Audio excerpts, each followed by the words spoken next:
in 2024, you took on an important new job at St Leonard's Hospice in York as chair of the board.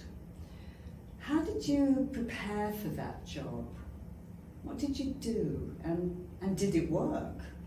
Yeah, I had to give quite a lot of thought to taking on this role. I become a trustee at the hospice as part of my retirement planning, so I retired early in 2024. I've been a charity chief exec for 20 odd years, and my most recent job had been as a hospice chief executive.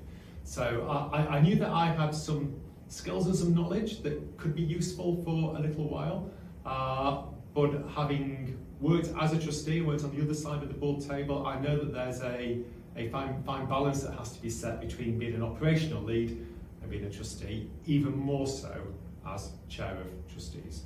So I think the biggest part of my preparation was really having quite frank conversations with the chief executive about what do you need from your chair, what are your expectations. Getting that relationship right between the chair and chief executive is absolutely critical for any organisation to succeed. And I wanted to make sure that I had not just the right skills and experience, but also the right approach that both the chief executive and the organisation needed at that particular point in time. There's also some very practical considerations taking place. I think we are very good at underselling what the time commitment is in the charity sector. And as chair, you certainly need a level of flexibility. So to make sure that I really understood what was not just required of me formally as chair, but the amount of informal activity, engagements, support that would be needed to make sure that I could meet those commitments and do the job in a way that was going to be needed.